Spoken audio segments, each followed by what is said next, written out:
Hello दोस्तों, नमस्कार। कैसे हैं आप सभी? उम्मीद है अच्छे होंगे और पढ़ाई भी अच्छी ही चल रही होगी।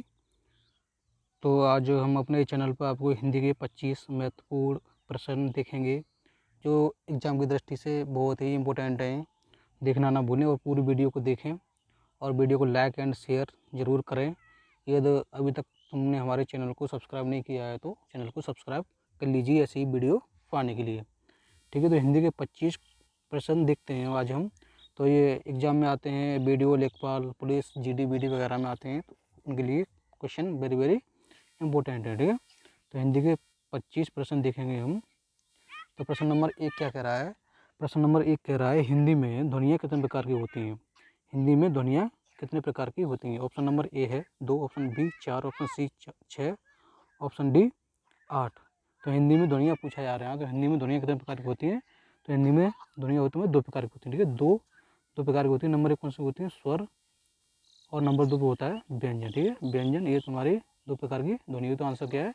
तो ये आंसर करेक्ट आंसर है। नेक्स्ट क्वेश्चन की तरफ चलते हैं। बहुत ही अच्छे प्रश्न है। ठीक है बच्चों, तो आराम से पढ़े। नेक्स्ट क्वेश्चन है नंबर 2। क्वेश्चन क्या कह रहा है? जीव के आधार पर स्वर कितने प्रकार के होते हैं? जीव यानी जिन्हा, किसके? जिन्हा। जिन्हा के आधार पर या जीव के आधार पर स्वर कितने प्रकार के होते हैं? और तो क्या है? आंसर दीजिए जल्दी। तो आंसर क्या है इसका? आंसर है इसका बी। क्या है? B answer. 3 प्रकार के होते हैं। ठीक है, जीव के आधार पर स्वर होते हैं 3 प्रकार के। नंबर 1 मैं आपको बता देता हूँ कौन कौन से होते हैं। नंबर 1, एक मिनट। नंबर 1 होता है तुम्हारा कौन सा? अग्र स्वर होता है। ठीक है, अग्र स्वर होता है। अग्र स्वर जो जीव का अगला भाग होता है। ठीक है, नंबर 2 पे कौन सा होता है? नंबर 2 पे होता है मध्य स्वर जो जीव का मध्य भाग होता है। नंबर 3 पे होता है पश्च स्वर जो जीव का पिछला हुआ भाग होता है। ठीक है, पिछला भाग होता है। 3 प्रकार होते हैं जीव के आधार पर या फिर जिन्हा के आधार पर 3 प्रकार के स्वर होते हैं। ठीक है, नेक्स्ट क्वेश्चन है नंबर 3। क्वेश्चन क्या कह रहा है? नंबर 3 है, निम्नलिखित में से कौन सा पुल्लिंग है? निम्नलिखित में से ये कौन सा पुल्लिंग है? दया, ऑप्शन ए दया, ऑप्शन बी माया, ऑप्शन सी भाषा, ऑप्शन डी आभार। तो यहाँ पर क्या पूछा जा रहा है? पुल्लिंग। पुल्लिंग पूछा जा रहा है। ठीक है, तो बताइए दया, दया क्या है? दया आ रही है, तो ये क्या है? स्त्रीलिंग है। ये नहीं है माया, माया आ गई या गई मेरे पास से, तो ये क्या हो गया? ये भी स्त्रीलिंग है। भाषा पूछी है तो ये भी भाषा बोली जाती है या भाषा, ये भाषा है यहाँ की, तो ये भी स्त्रीलिंग है। ठीक है, आभार, मैं आपका आभार करता हूँ, तो ये तुम्हारा क्या है? ये आपका पुल्लिंग शब्द है। ठीक है, तो option number D right answer. Next question की तरफ चलते हैं। चौथा चौथा प्रश्न क्या कह रहा है? निम्नलिखित में से कौन सा स्त्रीलिंग है? यहाँ पर स्त्रीलिंग पूछा जा रहा है। पहले वहाँ पर तीसरे क्वेश्चन में पूछा जा रहा था स्त्रीलिंग नहीं है, यानी वहाँ पूछा था पुल्लिंग है। तो ये क्या? विवाद, विवाद का विवाद हो रहा है या विवाद हो गया, ये क्या है? ये आपका है पुल्लिंग है। ठीक है, सार, रूप, आय, तो आय आपकी कितनी आय है? कितनी, तो ये स्त्रीलिंग है। ठीक है, आय क्या है? स्त्रीलिंग है। तो option number D right answer. Next question की तरफ चलते हैं। नेक्स्ट क्वेश्चन क्या कर रहा है? नंबर 5 प्रश्न है। प्रश्न नंबर 5, स्वर संधि के कितने भेद होते हैं या प्रकार होते हैं? तो स्वर संधि के कितने प्रकार होते हैं बच्चों? ऑप्शन है 1, 3, 5, 6, 8। बताइए क्या आंसर है इसका? तो मैं आपको बता दूँ, स्वर संधि के 5 भेद होते हैं। ठीक है, 5 प्रकार होते हैं। कौन कौन से होते हैं? नंबर 1 में बताइए कौन सा है स्वर संधि का भेद? तो कौन सा है? दीर्घ संधि है, दीर्घ संधि। नंबर 2 कौन सा संधि है? गुण संधि है। नंबर 3 आपकी जड़ संधि है। नंबर 3। नंबर 4 पे आपकी अयादी संधि है, अयादी।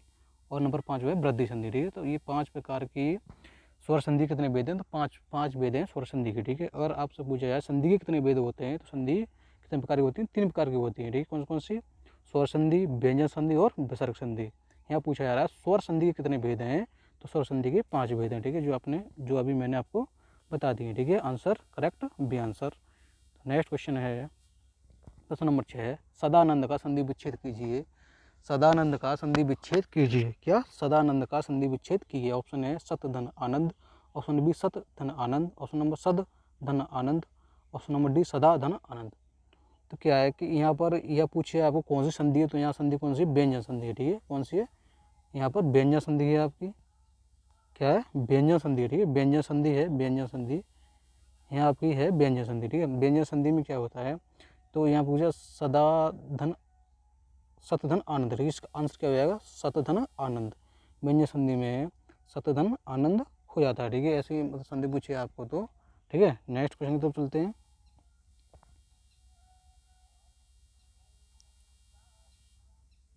नेक्स्ट क्वेश्चन क्या कह रहा है बच्चों, तो ये नेक्स्ट क्वेश्चन है यथासंभव, यथासंभव में कौन सा समास है। क्वेश्चन नंबर 7 कह रहा है यथासंभव में कौन सा समास है। तो यथा क्या है आपका, यथा ये अव्यय शब्द है, ठीक है। ये कभी भी समाप्त नहीं होता है। तो जहाँ भी जिस भी शब्द में अव्यय शब्द आ जाए पहले, तो वहाँ पर हमेशा कौन सा समास होता है, अव्ययभाव समास होता है, ठीक है। आंसर नंबर डी सही है। नंबर 8 क्वेश्चन, संग्राम में उपसर्ग बताएं। संग्राम में कौन सा उपसर्ग है बताइए। ऑप्शन ए है सन, ऑप्शन बी है स, ऑप्शन सी है आम, ऑप्शन डी है सम। तो बताइए इसमें क्या आंसर है इसका। तो देखो सम धन ग्राम, क्या करेंगे इसे, सम धन ग्राम, सम धन ग्राम। तो इसमें क्या है, सम आपका उपसर्ग है, और आम समधन आम आएगा यहाँ पर, ठीक है। आम ये आपको हो जाएगा यहाँ पर क्या, प्रत्यय हो जाएगा, ठीक है। तो उपसर्ग शब्द के आगे लगते हैं और प्रत्यय शब्द के बाद में लगते हैं, तो ठीक है। तो यहाँ पर क्या आंसर है, संग्राम में उपसर्ग बताएं तो क्या है, some answer, option number D correct answer है।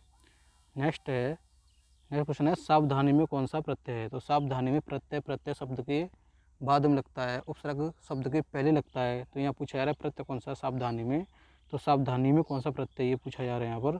तो ऑप्शन चारों तुम देख लीजिए बच्चों। यहाँ पर ए ऑप्शन है नी, ऑप्शन बी है धानी, ऑप्शन सी है ई, और ऑप्शन डी है आनी। तो यहाँ क्या है, सावधानी नी ई, ठीक है। क्या आ रहा है, ई आ रही है यहाँ पर। सावधानी में कौन सा समास है, कौन सा मतलब है प्रत्यय लगा हुआ है, तो ई है, ठीक है। क्या है, सी आंसर सही है, ठीक है। नेक्स्ट क्वेश्चन क्या कह रहा है, निम्न में से कौन सा शब्द तत्सम है। निम्न में से कौन सा शब्द तत्सम है। ऐसे शब्द जो संस्कृत भाषा से ज्यों के त्यों प्रयोग में लाए जा रहे हैं, तो उन्हें हम तत्सम शब्द कहते हैं, ठीक है। जो टेढ़े मेढ़े लिखने में अक्षर होते हैं वो सब तत्सम शब्द कहलाते हैं। तो यहाँ पूछा है तत्सम शब्द कौन सा है, प्रिय, ऑप्शन बी पिया, ऑप्शन सी मोर, ऑप्शन डी चार। तो देखो ये है प्रिय, ये तुम्हारा क्या है, तत्सम शब्द है, ठीक है। इसका हो जाएगा क्या, पिया, ठीक है, तद्भव शब्द। मोर है, मोर का होता है तत्व, मोर है तुम्हारा तत्सम शब्द है, ठीक है। वो तद्भव शब्द, सॉरी, इसका होता है मयूर, ठीक है। इसका होता है मयूर, क्या हो जाएगा, तत्सम हो जाएगा, ठीक है। चार का हो जाएगा चतुष्क, ठीक है। तो आंसर यहाँ पर ए सही है, करेक्ट आंसर है ए। नेक्स्ट क्वेश्चन है प्रश्न नंबर 11 है, निम्नलिखित में से कौन सा शब्द विदेशी यानी आगत है यानी विदेशज है। तो यहाँ पर आपको विदेशज शब्द पूछा जा रहा है, तो कौन सा है, देखो ऑप्शन ए है रिक्शा, ऑप्शन बी है जूता, ऑप्शन सी है तेंदुआ, ऑप्शन डी है नव। तो ये क्या है, देखो रिक्शा है, ये रिक्शा ही जापानी भाषा का शब्द है, ठीक है। रिक्शा जापानी भाषा का शब्द है, तो ये विदेशज है या विदेशी या आगत शब्द, मतलब आगत शब्द बोलते हैं, ठीक है। तो रिक्शा क्या है, जापानी शब्द है, तो ये विदेशज शब्द हो जाएगा। नेक्स्ट क्वेश्चन क्या है, नेक्स्ट क्वेश्चन है प्रश्न नंबर 12, गाय में कौन सी संज्ञा है। तो गाय में कौन सी संज्ञा है, व्यक्तिवाचक, ऑप्शन बी जातिवाचक, ऑप्शन सी भाववाचक, ऑप्शन डी समूहवाचक। तो संज्ञा 5 प्रकार की होती है प्रॉपर्टी के, कौन कौन सी होती हैं, नंबर 1 है व्यक्तिवाचक, जातिवाचक, भाववाचक, समूहवाचक, और एक होती है द्रव्यवाचक, ठीक है। जहाँ किसी मतलब जो जाति का बोध कराया, जैसे गाय क्या है, एक जाति है, तो इस यहाँ पर गाय का बोध हो रहा है जाति का, तो यहाँ कौन सी संज्ञा हो जाएगी, जातिवाचक, ठीक है। कौन सी हो जाएगी, जातिवाचक संज्ञा। जहाँ पर किसी व्यक्ति की बात की जाए, पर्सनल व्यक्ति, तो वहाँ हो जाती है व्यक्तिवाचक संज्ञा, ठीक है। जहाँ किसी हाव की बात की जाए, वहाँ पर भाववाचक संज्ञा होगी। जहाँ समूह की प्रेस, गढ़, मेला, पुलिस, यहाँ सेना, यहाँ पर तुम्हें क्या है, समूह की बात की जाए तो वहाँ पर समूहवाचक संज्ञा हो जाएगी। तो यहाँ क्या है, गाय की एक जाति होती है, तो ये जातिवाचक संज्ञा के अंतर्गत आएगी, ठीक है। नेक्स्ट क्वेश्चन 13 में आए, 13वां क्वेश्चन क्या कर रहा है, हिंदी में कुल कितने सर्वनाम हैं। तो हिंदी में कुल सर्वनाम है, ठीक है। तो हिंदी में कुल सर्वनाम कितने हैं, 11 सर्वनाम है, ठीक है। हिंदी में कुल 11 सर्वनाम है। यदि आपको सर्वनाम के भेद पूछा जाए, भेद पूछा है तो 6 भेद हैं, ठीक है। प्रकार पूछे हैं तो 6, भेद पूछे हैं तो 6, कुल सर्वनाम पूछी जाए या फिर कुल सर्वनाम की संख्या कितनी है, तो वो 11 है, ठीक है। नेक्स्ट क्वेश्चन, राम सो रहा है इस वाक्य में कौन सी क्रिया है। राम सो रहा है इस वाक्य में कौन सी क्रिया है, क्या है इसका आंसर दीजिए। राम सो रहा है इस वाक्य में कौन सी क्रिया है। ऑप्शन है इसके नीचे, ऑप्शन है इसके अकर्मक क्रिया, ऑप्शन बी सकर्मक क्रिया, ऑप्शन डी द्विकर्मक क्रिया, ऑप्शन डी प्रेरणात्मक क्रिया। तो क्या आंसर है इसका, राम सो रहा है इस वाक्य में कौन सी क्रिया है। तो राम सो रहा है, क्या सो रहा है, क्या सो रहा है यहाँ पर, यहाँ कोई जवाब नहीं मिलेगा क्या सो रहा है, ठीक है।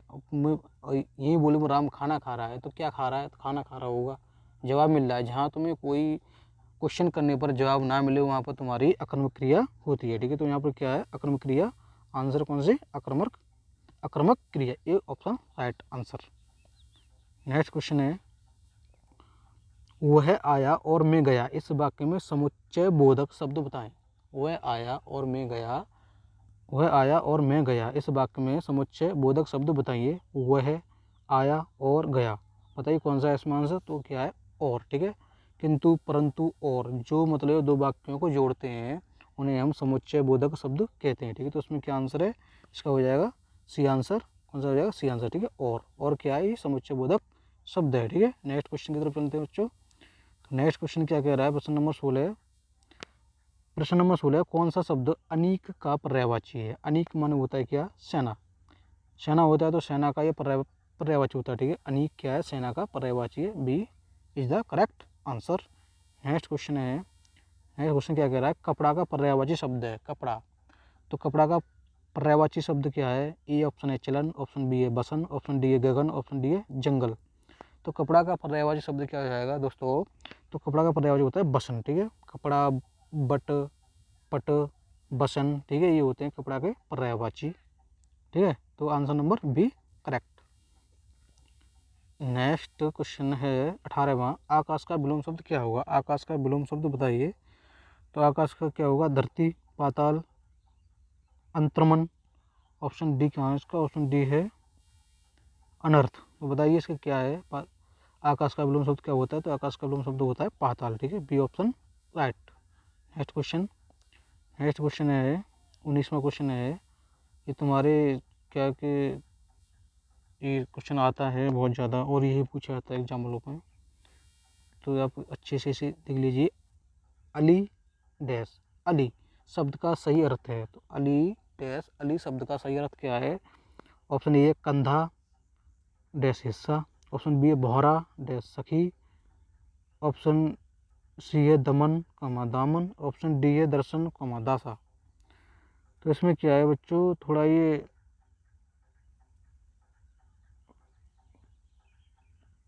यहाँ पर गलत हो गया है।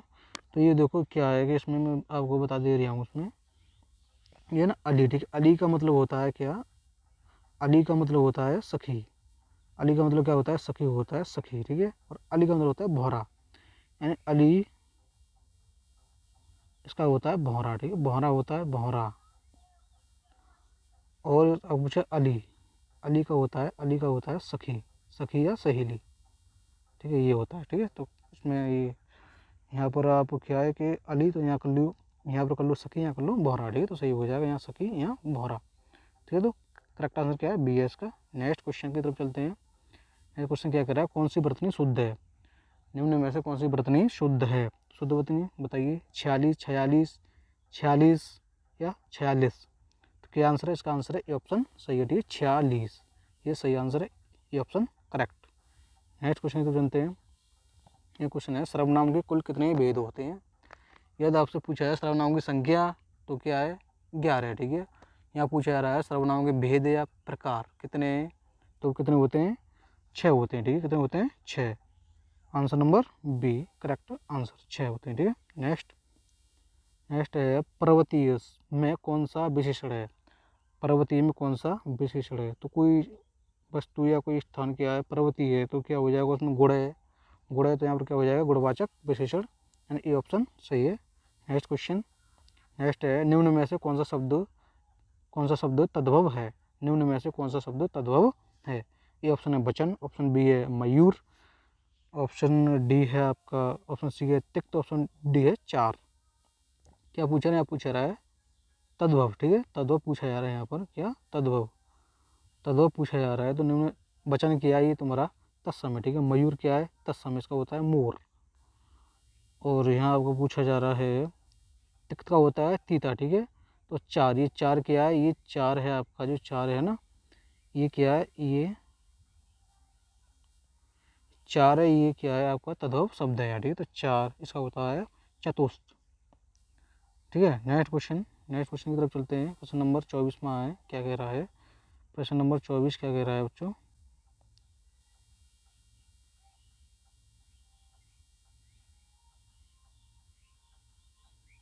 प्रश्न नंबर 24 क्या कह रहा है, आंसर करिए आप।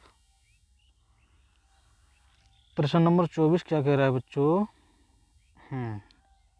रामचरितमानस के रचनाकार कौन है? रामचरितमानस के रचनाकार कौन है? तो ऑप्शन ए है सूरदास, ऑप्शन बी है तुलसीदास, ऑप्शन सी है मीराबाई, ऑप्शन डी है संत तुकाराम। तो क्या आंसर है इसका? तो रामचरितमानस के लेखक कौन है? तो इसकी आंसर है तुलसीदास। क्या आंसर है? Tulsidas. B answer, B option correct है। ठीक है, नेक्स्ट क्वेश्चन। नेक्स्ट 25वां क्वेश्चन है और ये अंतिम क्वेश्चन है आज का। पूर्वी हिंदी क्षेत्र में कौन सी हिंदी नहीं आती है? पूर्वी हिंदी क्षेत्र में कौन सी हिंदी नहीं आती है? ठीक है, तो इसकी एक ट्रिक होती है, क्या होती है? ए, बी और सी। पूर्वी हिंदी के अंतर्गत ये 3 हिंदी आती हैं। ठीक है, ए, बी, सी, यानी अवधी, क्या अवधी, और ये बघेली और ये छत्तीसगढ़ी। ठीक है, तो अवधी आएगी इसमें और बघेली आएगी, छत्तीसगढ़ी आएगी, जयपुरी इसके अंदर नहीं आएगी। ठीक है, तो सी आंसर इसका करेक्ट है। ठीक है, जयपुरी बोली पूर्वी हिंदी के अंतर्गत नहीं आती है। ठीक है, तो आज की ये रही 25 क्वेश्चन। कैसी लगी आपको कमेंट करके बताइए और वीडियो को लाइक शेयर कर दीजिए। यदि अभी तक तुमने हमारे चैनल को सब्सक्राइब नहीं किया है तो सब्सक्राइब भी कर लीजिए, ऐसी वीडियो आपको मिलती रहेगी। ठीक है, धन्यवाद।